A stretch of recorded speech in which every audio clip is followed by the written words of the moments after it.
Всем привет, очередная камера с AliExpress. Видеообзор камеры из магазина AceCam, 8 мегапикселей.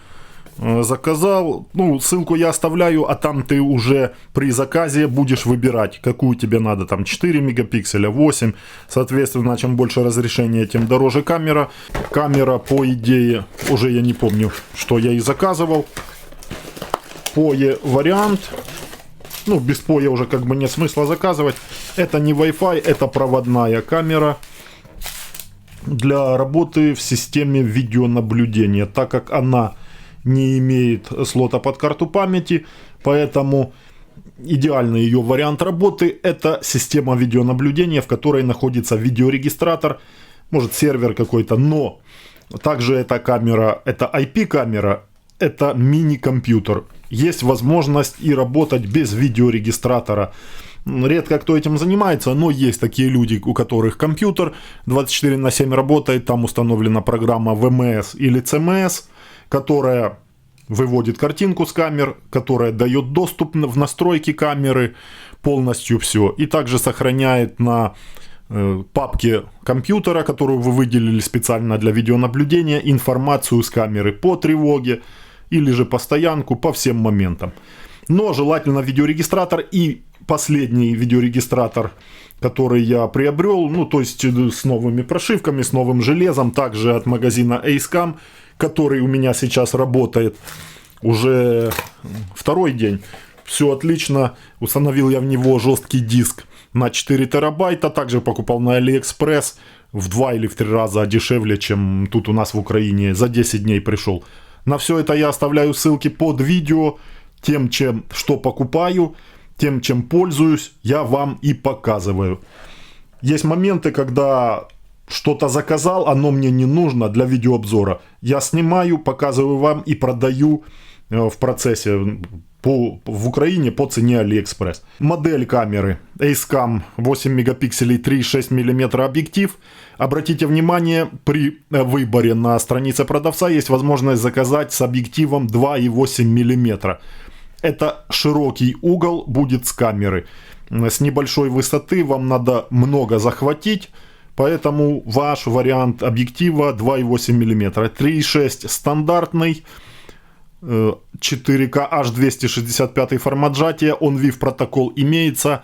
Камера может работать с видеорегистраторами других производителей. По OnVIF протоколу это протокол совместимости. IP-камера, POE 48 вольт или же 12-вольтовое питание.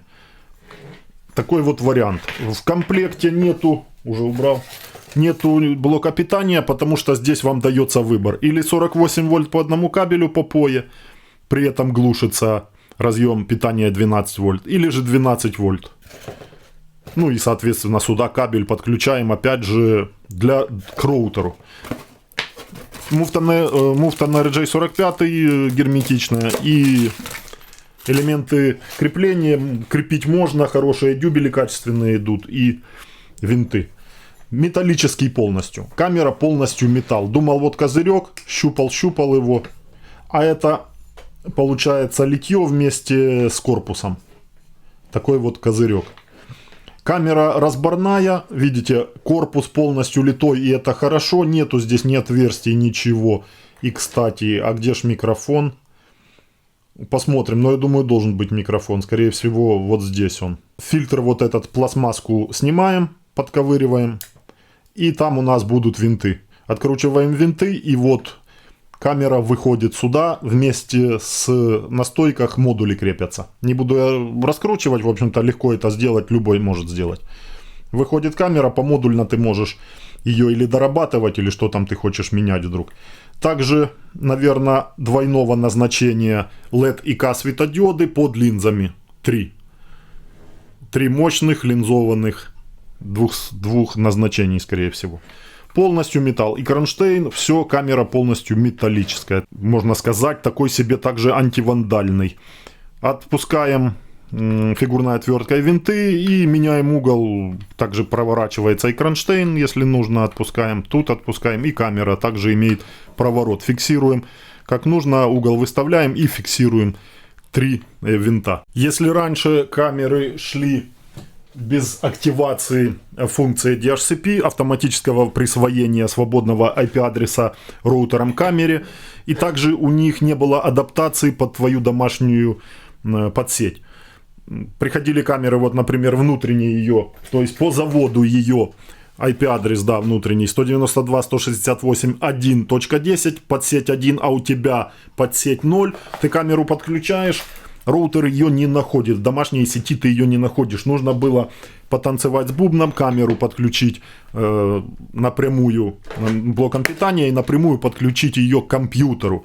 Потом сменить ей IP-адрес, присвоить IP-адрес, сменить подсеть, и тогда камера находилась в домашней сети, ты мог ее найти, привязать к видеорегистратору или на приложение. Сейчас все происходит довольно-таки просто. Ты просто подключаешь ее блоком питания. В моем случае сейчас я ее подключу 12-вольтовым блоком питания для подключения на столе, просто показать вам. В последующем я ее вынесу на улицу, и у меня там кабель от коммутатора, от поя коммутатора. Я просто одним кабелем 48 вольт ее подключу, этот разъем заглушу.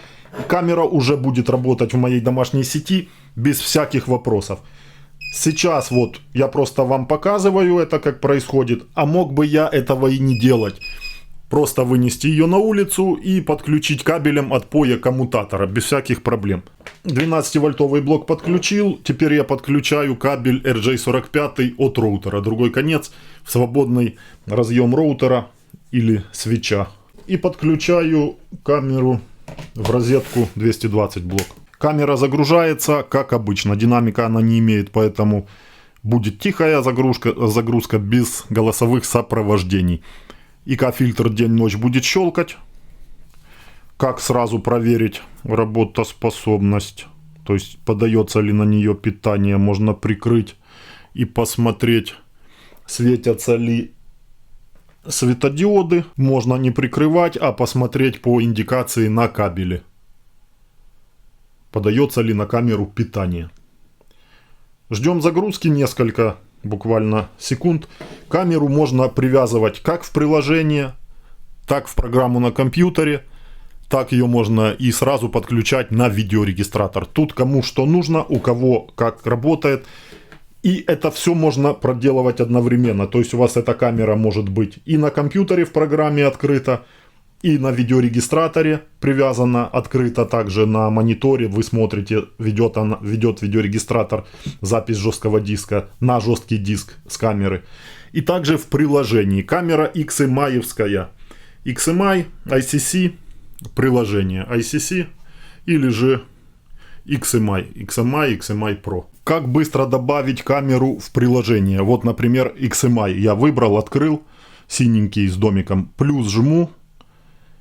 Включаю дальше поиск. Мне неизвестно ни имя устройства, ни серийный номер. Жму поиск. И у нас открывается справа список полный по камерам в домашней сети. Какие условия? У тебя смартфон должен подключен быть по Wi-Fi к тому же роутеру, к которому ты подключил кабелем камеру. И тогда приложение, смартфон находят камеры внутри сети, которые подключены к этому роутеру, и выдают тебе. У меня их много, поэтому у меня много. У тебя, если будет одна камера, то одну ты получишь. Если несколько, то ты поймешь, где новая, а где твои. Я понимаю, где новая, а вот она. Я на нее кликаю и жму «Добавить». Нет, сразу пароль не просит, и вот моя камера. Имя можешь сразу поменять. Кликаю и второй раз кликаю на картинку. Плиз, поменяйте пароль. Сделаем позже. Камера на приложении. Вот так вот быстро все добавляется. Твой аккаунт в XMI. Также ты можешь в ICC, другие приложения, зайти одноплатформенные под своим логином и паролем. И у тебя эта камера уже будет в одноплатформенном приложении. Приложении XMI Pro, ICC Pro. SD качество, HD качество. Хорошее качество с камеры. Раз, два, три, четыре, пять. Звук. Есть микрофон в камере.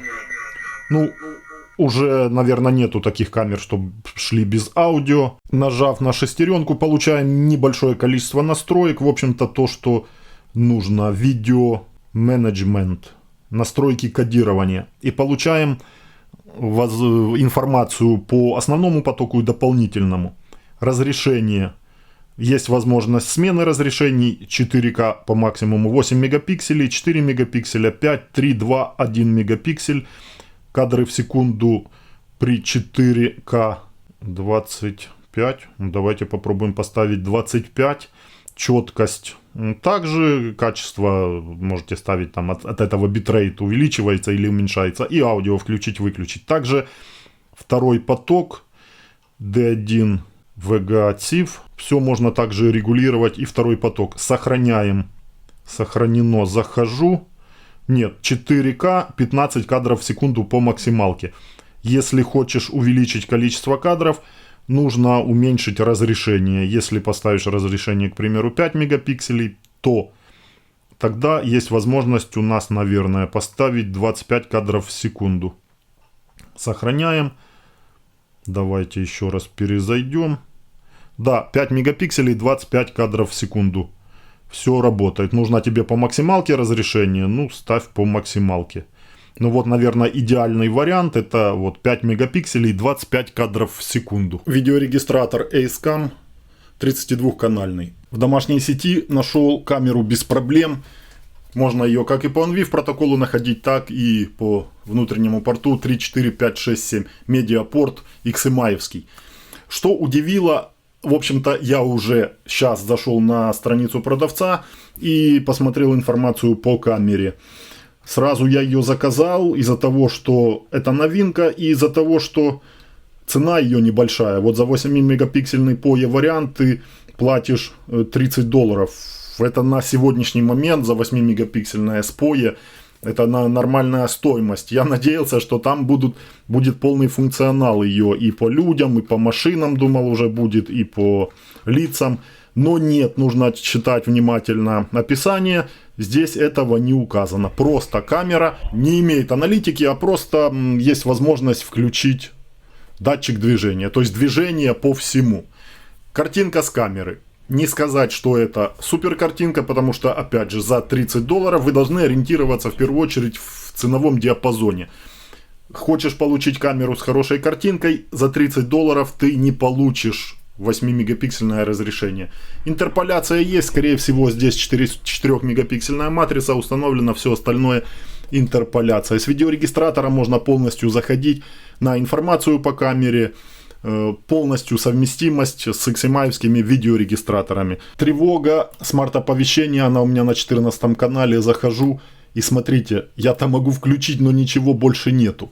Если вот, например, на 15 канале у камеры есть обнаружение людей, тест лица, также XMI-евская камера, но в этой, вот на 14, никакой интеллектуальных возможностей нету.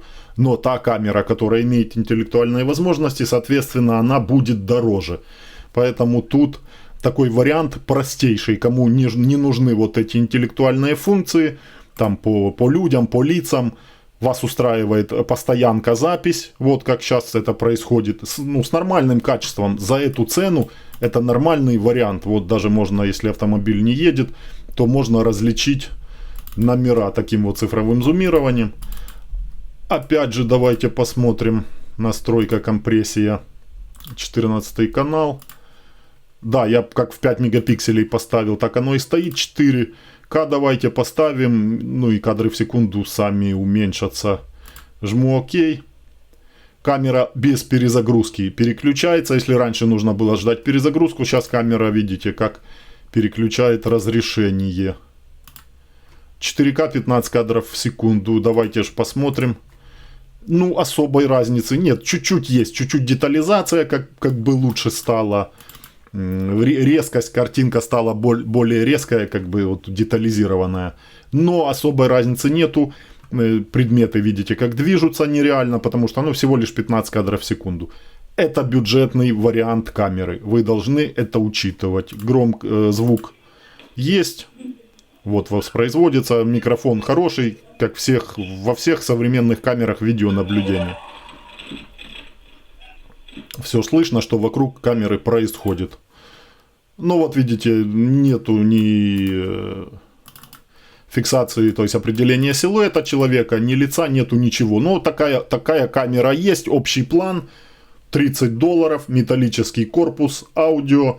Посмотрим, как она ночью работает. Ночная картинка с камеры, супер качества ожидать не стоит. Сразу вот как дневная, аналогичная и ночная. Беспроблемная, сразу скажу. Что еще заметил, интересный момент. По движению автомобилей камера не переходит в цвет, не включает белую секцию светодиодов. А вот когда люди вот тут идут, она переходит в цвет и включает белые часть и LED светодиодов. Не понимаю, как так, вроде бы и настроек нету, и аналитики нету, а ночные режимы она переключает по человеку. Интересный такой момент. По настройкам цветности и всего остального ты можешь прямо с видеорегистратора все регулировать. Также с веб-интерфейса камеры. И тут очень таки много настроек, дневных и ночных. На камеру ты можешь, если сильно светлая картинка, полностью под себя настроить как нужно. Предметы ночные тянутся, то есть не хватает кадров в секунду, 15 кадров в секунду мало для более реалистичной картинки. Но как для камеры видеонаблюдения это нормально. Кому нужна камера с лучшей ночной картинкой, то, соответственно, платишь больше, выбираешь камеру с Sony матрицей, и там ночная картинка будет на более лучшем уровне. Соответственно, больше ты и заплатишь. Это вот такой дешевый вариант с возможностью смены разрешения. Вот сейчас опять люди идут. Не сильно такие. Вот, смотрите, по людям переходит в цвет, а аналитики по людям нету. Вот какой-то такой интересный вариант камеры. Она недорого стоит, кому такой вариант устраивает. Ссылку я оставляю, заходите сразу, заказывайте. Возможность смены разрешения, также огромный плюс для этой камеры. На сегодня все. Пишите свои комментарии, ставьте лайки, помогайте продвигать канал. В дороге еще очень много интересного по видеонаблюдению и не только.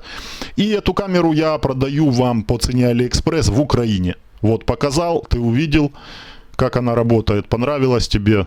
В Telegram ко мне заходишь, там мы с тобой списываемся, я тебе присылаю эту камеру в Украине. Всем удачи, до следующих видео.